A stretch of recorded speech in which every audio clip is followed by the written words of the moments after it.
அருள் புரிவாய்.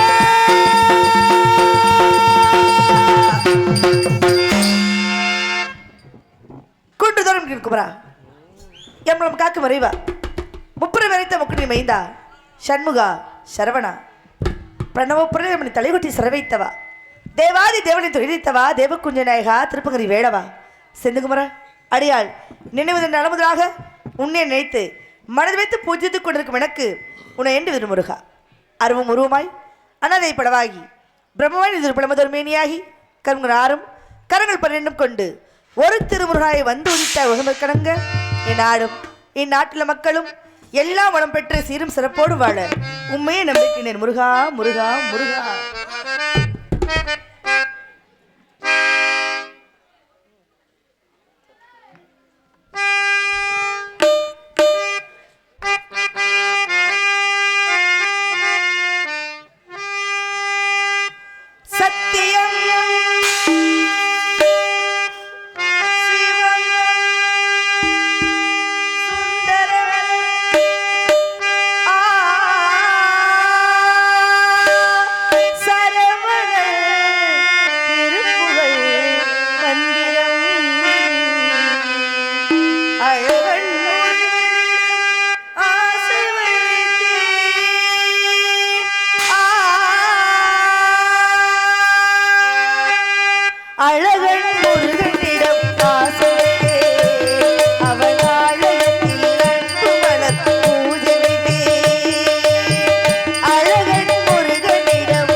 கார்த்தியா கதிர்வேளா என் நாமத்தை கூறியது கூட உன்னை பெற்றெடுத்த தாயும் தந்தை விளங்கும் என்று சொன்னால் மாதா பிதா குரு தெய்வம் என்று எதற்காக மூவரை முன்னிறுத்தி நான்காவதாக தெய்வத்தை வைத்தார்கள் என்று சொன்னால் இந்த மூன்றுமே உள்ளடங்குகின்ற தெய்வம் என்று நமக்கு சூட்சமமாக சொல்லி வைத்த போதும் கூட நாமெல்லாம் ஆடுவது சம்பளத்திலே, ஆனால் எம்பெருமான் ஆடுவது அம்பலத்திலே என்பது போல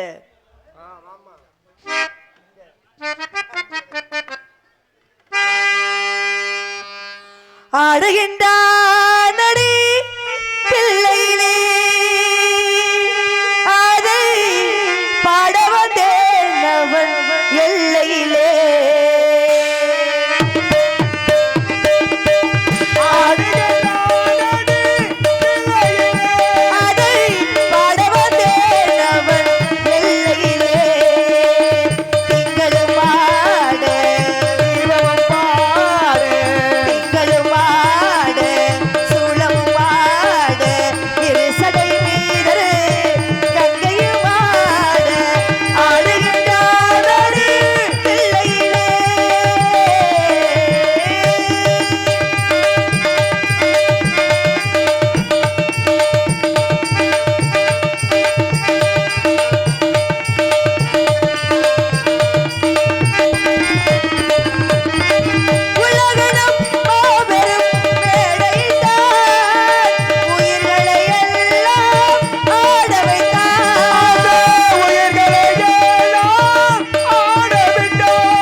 சூட்டியது யார் என்று பார்த்தமையினால் சிற்றர் போட்டும் வேடுவ தளம்பிக்கு மாளாம் நங்கை மோகினியை தாயாம் உடன்பிரவாசவர்கள் 7 பேர் உண்டு. கிள்ளிவளவன், வேங்கை மார்வன், குருதிகண்ணன், சண்டவேகன், காலபாலன், மருதன், வீரத்தவனோடு 7 பேர் உண்டு. இந்த 7 பேரும் பாருங்க எங்க அப்பா பெத்தெடுத்த பிள்ளை.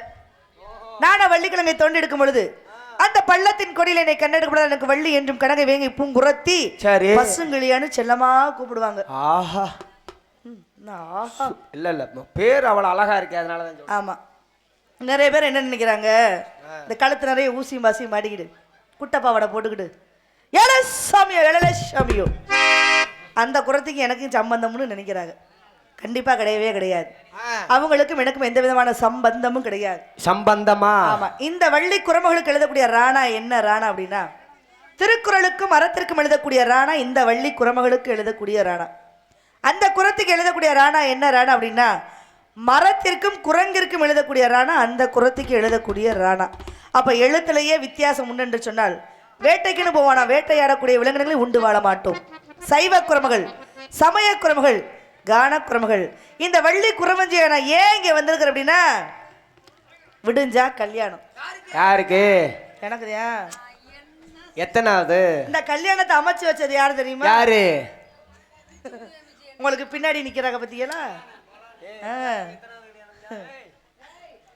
அப்ப நிச்சயப்படியாக என்னுடைய திருமணம் நடக்க போது உறுதியாயிருச்சு. விடியா காலையில எனக்கு திருமணம். ஆமா, அதுக்கு இடையில காலையில கரெக்டா 5:30 பிரம்ம முகூர்த்தத்துல எனக்கு கல்யாணம். ஆமா. பாவம், ஒரு நிமிஷம் கூட தவறக்கூடாது. இன்னும் சித்திரையே ஆரம்பிக்கல, அதுக்குள்ள எல்லார் கையிலையும் விசிறி வந்துருச்சு. நீ சித்திரை மாசத்துக்குலாம் என்ன ஆக போறோம்னு நமக்கே தெரியாது. அதுல அக்னி நட்சத்திரம் வந்துச்சுன்னா அவுஞ்சு என்ன ஆக போறோம், எரிஞ்சு போவோம், எரிஞ்சு. ஆமா. காரணம் என்னவென்று சொன்னால், கிரேதா திரேதா துபவர கலியுகா. இந்த கலியுகத்தின்படியாக இதே ஒரு ஆடலும் பாடலும் வச்சிருக்கட்டுமே, இல்ல ஒரு கரகாட்டத்தை வச்சிருக்கட்டுமே, நேர கூட்டம் அள்ளி இருக்காது. எள்ளு ஓட்ட எள்ளு எடுக்க முடியாத அளவுக்கு கட்டிக்கிட்டு இங்க வரைக்கும் ஏறி உட்கார்ந்து. ஆமா. ஏன்னா அதெல்லாம் பார்க்கறது கொடுத்து வச்சிருக்கணும். ஆத்தாடி, கண்கொள்ளா காட்சிகள் எல்லாம் அங்கதான் நடைபெறும். அப்படி தலையில தண்ணியை ஊத்திக்கிட்டு ஈரச்சேலையோட ஆடுறதும் கட்டி பிடிச்சிக்கிட்டு ஆடுறதையும் இதையெல்லாம் என்னைக்கு நாமெல்லாம் ரசிக்க ஆரம்பிச்சோமோ அன்னைக்கே 6 மாத குழந்தையும் கற்பழிக்கக்கூடிய காலம் இந்த கலிகாலமாகிவிட்டது. இதை இல்லைன்னு சொல்ல முடியுமா? முடியாது. பார்க்கக்கூடிய பார்வைகளும் பேசக்கூடிய பேச்சுகளும் கேட்கக்கூடிய வார்த்தைகளும் என்னைக்கு எல்லாமே கெட்ட விதமாக இந்த உலகிலே உளவாட தெரிந்ததோ அன்றைக்கே நாடு நாசமா போச்சுன்னு தான். எல்லாரும் நாடு கெட்டு போச்சு, நாடு கெட்டு போச்சுமாங்க. நாடு கெடவே கிடையாது. நாடு அது பாட்டுக்கு செவனேன்னு இருக்கு. நம்ம தான் கெட்டு போயிட்டோம். ஆமா. கிழக்கே உதிக்கின்ற சூரியன் கிழக்கே தான் உதிப்பான், மேற்கே மேற்கே தான் மறைவான். அவன் என்னைக்காவது அவனுடைய வேலையில இருந்து மாறி இருக்கிறானா? கிடையாது. ஆனா மனிதனாக கூடியவன் எல்லா விதத்தையும் மாற்றிக்கொண்டு நாடு கெட்டு போச்சு, நாடு கெட்டு போச்சு, நாடு ரொம்ப கெட்டு போச்சுப்பா. நாடெல்லாம் நல்லாத்தே இருக்கு, நம்ம தான் இருக்க மாட்டாம கெட்டு போயிட்டோம். அதுக்குதான் ஒருத்தர் கதை எழுதி வச்சிருக்கிறாரு. என்ன கதைன்னா, ஒரு சிறுகதை. என்ன? அதாவது இந்த ரோஜாப்பூ இருக்கு பாத்தீங்களா, ரோஜாப்பூ. ஆமா. அது பாத்தீங்க அப்படின்னா அதுல முள்ளு இருக்கும். அப்பதான் ஒரு மனுஷன் போய் சொல்றானா, ரோஜாவே நீ எவ்வளவு அழகாக இருக்கின்றாய், ஆனா அந்த முள்ளு மட்டும் இல்லாமல் இருந்தா இன்னும் மிக அழகாக இருந்திருப்பாய் அப்படின்னு அந்த முள்ள ஒரு குறையா சொல்லுச்சான். அடுத்து கடல் நிறைய பார்க்கும் பொழுது, கடலே எவ்வளவு பெரிய கடலாக உன்னை பார்த்து பயப்படக்கூடிய அளவுக்கு நீ இருந்தாலும் கூட உன்னை அள்ளி ஒரு கை குடிக்க முடியுமா? முடியாது. ஏன்? வெறும் உப்பா இருக்கிற நீனு, அதனால ஒரு தாகத்தை தீர்க்க உன்னால் முடியவில்லை அப்படின்னு சமுத்திரத்தை பார்த்து மனிதன் சொன்னானா. காக்கைய பார்த்து சொன்னானா அந்த மனுஷன், ஏ காக்கா, கண்ணங்கரேன்னு இருக்க, ஓ குரல் அபசகுணமா இருக்குது, ஆனா நீ மட்டும் கொஞ்சம் வெண்மையாக இருந்து அழகாக தோற்றமளித்திருந்தாய் சொன்னால் பிடிக்க முடியாது. உன்னுடைய குரல் கூட அழகாக இந்த உலகிலே தெரிந்துக்கிறதுக்கு வாய்ப்பு இருக்கு. அதனாலதான் பாருங்க, உன் குரல் கூட இங்க யாரும் ஏற்றுக்கொள்ளாதபடிக்கு உன்னை அந்த கரும நிறத்தை வெறுத்து கொண்டிருக்கிறார்கள் அப்படின்னு சொல்லி இந்த மனிதன் சொன்னானா. அப்பதான் இந்த 3 சேர்ந்து மனுஷனை பார்த்து சொல்லுச்சான், மனிதா, மனிதன் கடவுள்னு சொல்லுவாங்க, அதாவது மனிதனை கடவுளுக்கு சமமாக சொல்லுவாங்க. ஏன்னா கடவுளையும் இந்த உலகிற்கு சிலையாக வடித்து கொடுத்தவன் யாரு? மனுஷன் இருக்கானா இல்லையா? இறைவன் படைப்பிலே மனிதனை காண்போம் என்பது, மனிதனுடைய படைப்பிலே இறைவனை காண்போம் என்பது போல, மனிதா உனக்கு எல்லாமே அழகாத்தான் இருக்கு, நீ நல்லாத்தான் இருக்க, ஆனா பிறரை என்னைக்கு குறை கூற சொல்லக்கூடிய அந்த பழக்கத்தை வைத்துக் கொண்டாயே அன்னைக்கே உனக்கு சுழி பூராஞ்சுழி. அதனால அழகு எல்லாம் மனிதன் என்ன சொல்லக்கூடிய அந்த வார்த்தையே மனிதாபிமற்று போனதுன்னு இந்த 3 சேர்ந்து மனுஷனை பார்த்து சொல்லிச்சான். ஏன்? போய் நடந்து போய்கிட்டே இருப்போம், காலில் முள்ளு குத்திரும்.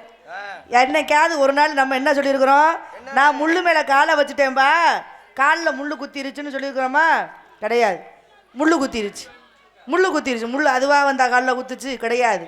நாம முள்ளு மேல காலை வைத்ததுனால் முள்ளு நம்மள குத்துச்சு. தேடி வந்து எங்கேயாவது முள்ளு யாரையாவது குத்துச்சா? குத்துமா? நம்ம மனுஷன் குறைய யார் மேல சொல்றான்? அந்த முள்ளு மேல சொல்றான். இப்படி குறைகளை கூறிக்கொண்டே இருக்கக்கூடிய இந்த பூமியிலே போர் இப்பதான் ஆரம்பம் ஆகிக்கிட்டு இருக்கு. இன்னும் உலக போர் ஆரம்பிக்கிறதுக்கு ரொம்ப நாள் இருக்காது இல்லையா? ஈரானுக்கும் அமெரிக்காவுக்கும் யுத்தம் நடக்க ஆரம்பிச்சிருச்சு. இன்னும் போனால் பெட்ரோல்லாம் கிடையாது. இனி என்ன கொண்டு வர போகிறாங்க, இன்னும் ஒரு கொரோனா வரப்போகுதுங்கிறாங்க. கொரோனா இல்லை, போர் கண்டிப்பாக. கொரோனாக்கு போட்ட லாக்டவுனு மீண்டும் போட போகிறதா சொல்கிறாங்க. 3 நாளைக்கு தான் வண்டி வாகனங்கள்லாம் போவதாகவும், எரிபொருள்கள் எல்லாம் இனி கிடைக்காமல் மறுபடியும் என்ன பண்ணுவாங்க, அந்த விறகடுப்பில் தான் நீ சமைக்கக்கூடிய காலம் வரும். ஒரு பக்கம் ரொம்ப சந்தோஷமாக இருக்குது. பழைய காலத்துக்கு எப்படி ஒரு கொரோனா வரும் பொழுது எல்லோரும் பழைய கலாச்சாரத்தை கடைபிடித்தார்களோ, இந்த லாக்டவுன்லையும் எல்லாரும் பழைய கலாச்சாரத்தை கடைபிடிப்பாங்க. ஒரு பக்கம் நமக்கு சந்தோஷத்தை கொடுத்தாலும் கூட சிறு சிறு குழந்தைகள் எல்லாம் அழுது கொண்டிருக்கின்ற வேளையிலே எங்கே உலகப்போர் வந்து விடுமோ என்ற ஒரு பயமும் இருக்கா இல்லையா? அவ்வளோதான், கலிகாலம் ஆரம்பமாயிருச்சு. எப்போ எங்கே குண்டு விழுகும்னு தெரியாது. அதனால அதுக்குள்ள சீக்கிரம் என் கல்யாணத்தை முடிச்சுக்கிட்டு நம்ம கிளம்பிரு கிடையாது.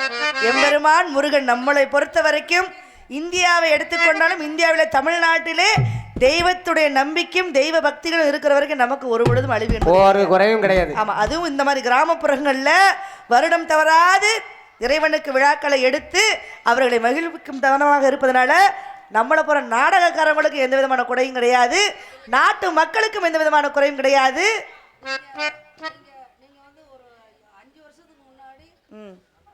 ஆமா, இங்க வந்து முடியாம, ஆமா 5 வருஷத்துக்கு முன்னாடி வரும்போது முடியாம நான் இங்க இருந்திருந்தேன். அதுக்கப்புறம் எங்கள் சித்தி அர்ச்சனா சித்தி தான் வந்து எனக்கு பதிலாக இங்கே நடித்தாங்க. மீண்டும் 5 வருடத்திற்கு பிறகு உங்களை எல்லாம் சந்திப்பதில் நான் ரொம்ப ரொம்ப பெருமிதம் கொள்கிறேன். ஏன்னா வருடம் தேதி கேட்கும் பொழுதும் அந்த தேதி இல்லாமல் இருந்து இந்த வருடம் இங்கே கால் பதிக்க வேண்டும் என்ற இறைவனுடைய ஆசைப்படியாக ஆரோக்கியத்தோட நல்லபடியாக இந்த இடத்துல வந்து என்னை மீண்டும் தெய்வம் வந்து சேர்த்ததுக்கு தெய்வத்திற்கும் எனது வணக்க நன்றியை தெரிவித்துக் கொள்கிறேன். ஆமாம் ஆமாம், காதலை சொல்லிடுவோமா? சொல்லுமா. காதல் எப்படி சொல்லலாம்? ஏன்னா உங்களை எல்லாம் நம்பி தான் வந்திருக்கிறேங்கிற மாதிரி நான் கல்யாணம் பண்ணக்கூடிய அந்த முருகனை நம்பி வந்திருக்கிறனால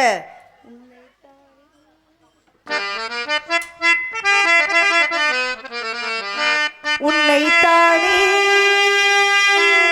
தஞ்சமென்று நம்பி வந்தாய் மானே, ஒரு பூவெடுத்து ஒரு மாலையிடு, நீ தொடுத்து ஒரு கோலமிடு, உன்னைத்தானே தஞ்சமென்று நம்பி வந்தேன் மானே, ஒரு பூவெடுத்து மாலையிடு, நீ தொடுத்து ஒரு கோலமிடு, உன்னைத்தானே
ஆதலால் என்னுடைய காதல் இப்படியெல்லாம் இருந்தாலும் கூட இன்னும் என்னுடைய காதலை சொல்ல வேண்டும் என்று சொன்னால் காலிலே சலங்கை கட்டியது போல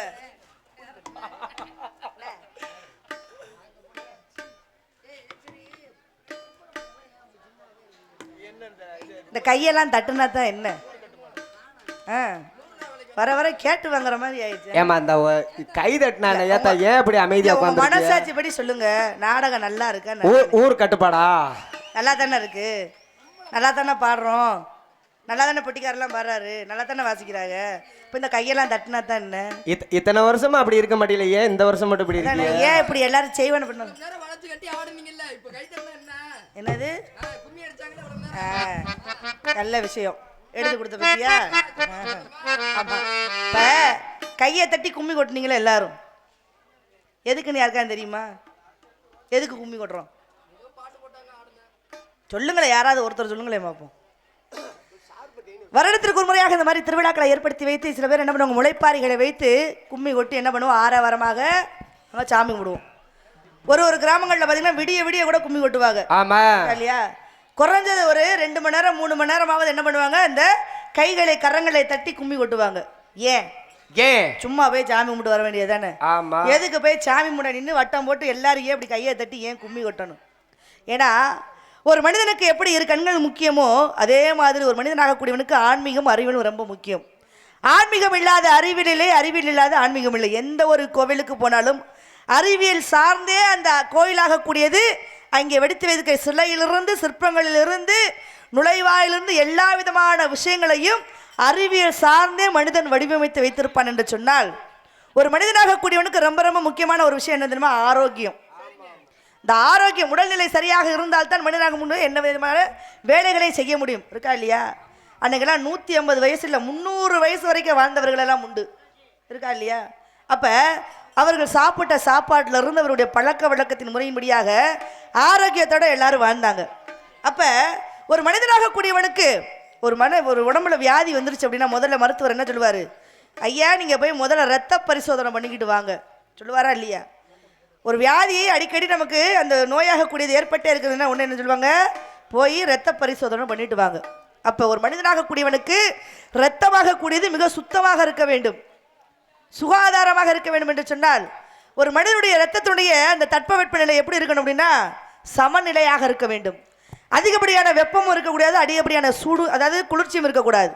இந்த 2 சரியான நிலையில் இருந்தாலும் ஒரு மனிதனுக்கு ஆரோக்கியமான இரத்த ஓட்டம் இருக்கும். அப்போ எப்போ இந்த இரத்த ஓட்டமாக கூடியது அதிகப்படியான வெப்பமும் அதிகப்படியான குளிர்ச்சியும் வருகிறதோ அப்பொழுது ஒரு மனிதனாக கூடியவனுக்கு நோயாக கூடியது அங்கே ஆரம்பமாகும். அப்போ ஒரு மனிதனை பாதுகாக்க வேண்டும் என்று சொன்னால் வருஷத்துக்கு ஒரு முறை போய் யாரும் ரத்தத்தை மாற்றிக்கிட்டு வர முடியாது இல்லையா? அப்போ தான் நம்முடைய முன்னோர்களாக கூடியவர்கள் அறிவுத்திறனாக அறிவியல் ரீதியாக பல விஷயங்களை கண்டுபிடிச்சி வச்சாங்க. சும்மா போய் கையை தட்டினா யாரும் தட்ட மாட்டாங்க. பாருங்க, நீங்கள் கேட்டே யாரும் கையை தட்ட மாட்டேங்கிறீங்க. அப்போ சும்மா போய்கிட்டு கையை ஒரு 2 மணி நேரம் 3 மணி நேரம் தட்டினா யாரும் தட்டிக்கிட்டே இருப்போமா? அப்போ தான் மனிதனுக்கு நல்ல ஒரு பழக்க வழக்கமாக தெய்வத்தின் முன்பாக முளைப்பாரியை வைத்துக்கொண்டு தெய்வத்தின் முன்பாக எல்லோரும் சேர்ந்து கும்மியை கொட்டுங்க, கும்மி கொட்டி ஆரவாரமாக தெய்வத்துக்கு பாடல்களை பாடி 2 கையையும் ஓங்கி ஓங்கி இப்படி தட்டுகின்ற பொழுது இந்த உடலில் இருக்கக்கூடிய இரத்தத்தில் கெட்ட அணுக்கள் எல்லாம் அழிந்து புதிய அணுக்கள் உருவாவதற்கு இந்த கை தட்டுதல் என்பது நமக்கு ஆரோக்கியத்தின் பலனாக நமக்கு முன்னோர்கள் கற்றுக் கொடுத்தாங்க. அதனால தான் போய் கும்மியை கொட்டிக்கிட்டு இருக்கோம். யாருக்காவது தெரியுமா? தெரியாதுல்ல, இப்போ தெரிஞ்சுக்கோங்க. நன்றி நன்றி நன்றி. எல்லாருமே ஆரோக்கியமாக தான் இருக்கிறாங்க. அப்போ கையை தட்டுகின்ற பொழுது என்ன ஆகுமா, நம்முடைய ரத்தமாக கூடியது மீண்டும் சுத்திகரிக்கப்பட்டு புதிய ரத்தமாக நம்ம உடல்நிலை வருவதற்கு இது ஒரு விஷயமாக வைத்திருந்தாங்க. இப்போ இந்த முளைப்பாரி சில ஊர்களை பார்த்தீங்க அப்படின்னா அம்மனுக்கு முளைப்பாரி எடுத்துகிட்டு போவாங்க.